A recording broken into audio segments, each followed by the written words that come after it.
Your first step is going to make your stencil. Remember you did your 4 sketches, so now you take the final that you want and then you are going to sketch it out. I'm using the back page of my sketchbook here. Your goal is to make sure that when you're doing your drawing, you're taking up as much space with sketchbook paper as possible. That means you want to draw as big as possible for your stencil. What I suggest you to do is to draw with a pencil first. Again, if you make any mistakes, you can always erase. Once again, you want to make your drawing as big as possible to take up all the space on that sketchbook paper, and you want to top to bottom, side to side, as big as possible.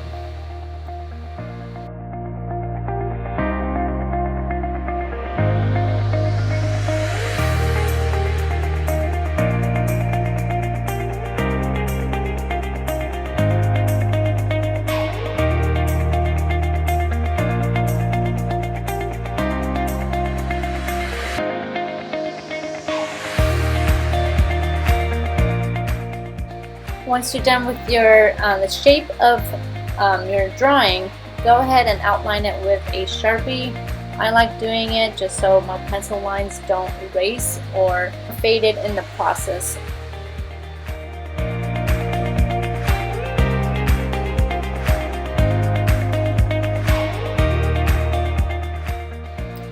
I'm going to go ahead and draw my wells. And again, if your wells are really small, it will be hard to carve out. And if you notice what I'm doing, my wells are actually like a 1/4 inch away from the edge of the submarine, and that's what you want as well. You don't want to be too close to it, and you don't want to be too far where the wells are too small.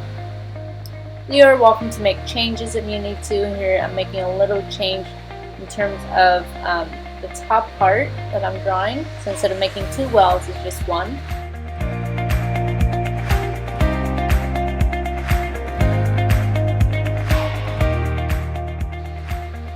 Alright, so your next step is to cut out your stencil.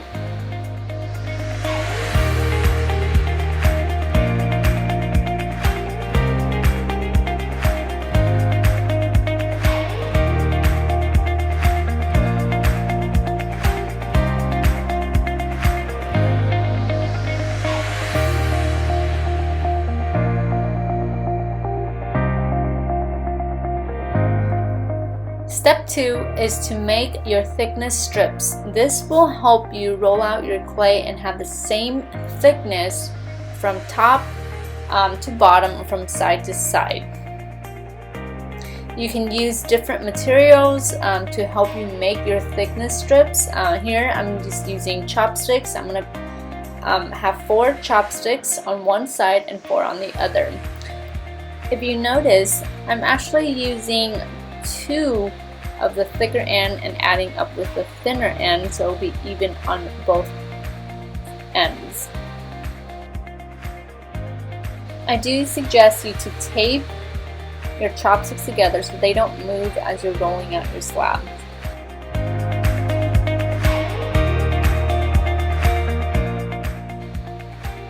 Another option that you can use would be plastic hangers. You want to double them up. Now the reason why you want to double them up is because when you roll out your slab, that's the thickness of the slab that you want. It's slightly over 1/2 inch, but it's better to have it that thick rather than having it too skinny. Once again, make sure you tape it down so it doesn't move as you're rolling out your slab. What you're doing on this side, you're going to do the same thing on the other 2 hangers.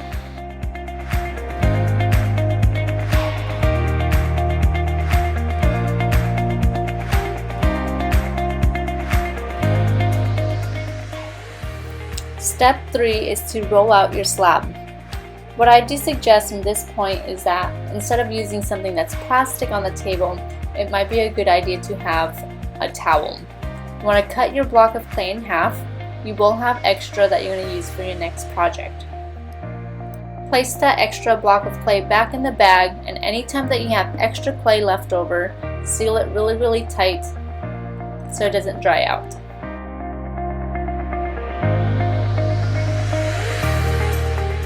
Now your block of clay should be soft enough. Anytime that you find your block of clay a little hard, you can always loosen up your clay.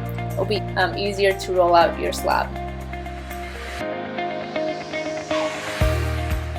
Place the thickness strips on both sides. Whether you're using chopsticks or hangers, it's up to you, but make sure that one's on the left and one is on the right. You're going to use your rolling pin to roll out your slab. If you don't have a rolling pin, you can always use anything that's a cylinder shape, smooth, that can help you roll out your slab. If you're using a plastic water bottle, make sure to add some water in there so it has some weight. And start rolling out your slab. But again, make sure that the hangers should be in place. If you notice that as I'm rolling out my slab, I tend to flip my clay so it doesn't get stuck. Also, just kind of get an evenness throughout my block of clay. Roll it out, flip, roll it out, and flip. The thickness strip should be within your rolling pin, so then when you get really flat on your slab, you're not going to get any skinnier than what the thickness of the two hangers are there for.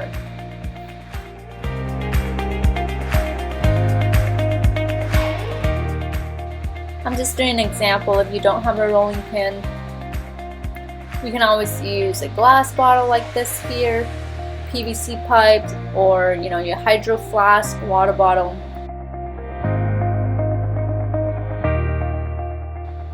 Here's an example. Maybe if you are not using hangers, you can always use your chopsticks. You know when you're done rolling out your slab when you can't go any thinner. That's how thick it should be. Again, if you want to use a ruler to measure it, you're welcome to.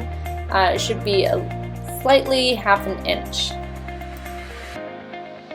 Once you're done with that, go ahead and place your stencil on the slab. Make sure that fits on there.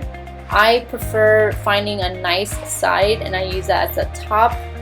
Again, kind of play around with your stencil to kind of figure out where and how it's going to fit onto your slab. Once you have it, place it down. You're going to use a pencil and trace it onto your slab. Trace, not trade.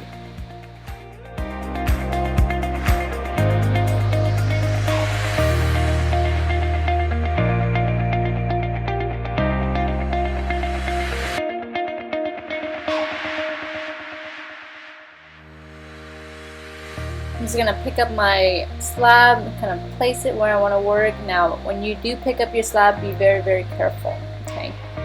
Next up, you're going to use your plastic knife to cut out your shape.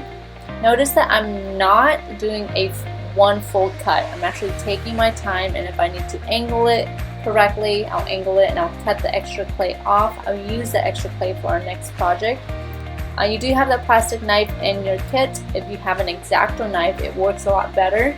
The X-Acto knife does make a smoother cut. Again, if you don't have that, plastic knife works totally fine.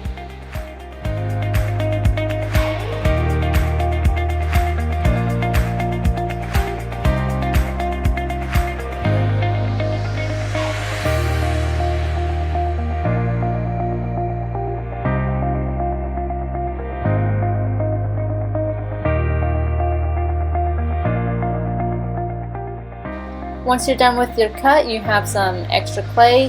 Put the extra clay back in the bag and seal the bag tightly. We'll use that clay for our next project.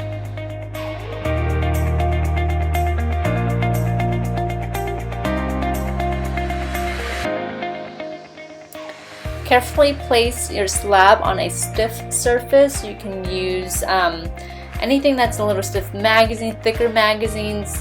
I'm just using a clipboard. Again, it's easy to transfer from one place to another and kind of lift it up. It's not flimsy. Again, anything that you have at home, cardboard. And what I'm going to do here is I want to make sure that my edges are clean So I'm gonna use the tools, the loop tool that I have here. Use the triangle part. Again, kind of clean up the edges. You don't want any sharp edges hanging out.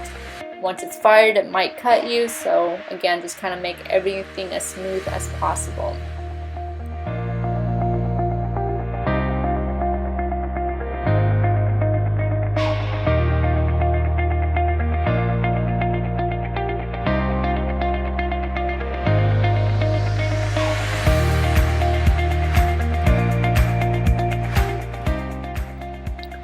Okay, once I have that, again, extra clay, put it in the bag.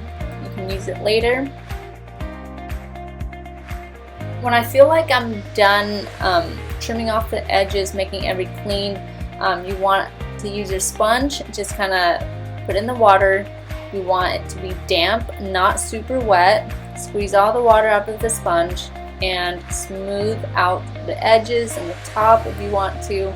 The sponge is great for smoothing out any areas. Again, just a little bit water. You don't want too much.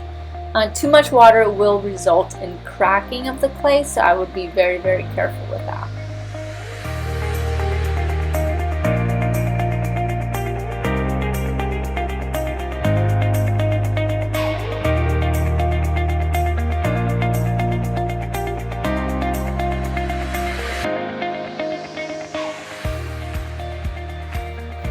If you're done working for the day, bag up your clay. You should have 2 bags in your kit. You can use those bags to kind of store your project. When you do store it, make sure you seal it really, really tight so when you come back and work on it, it's not going to dry up.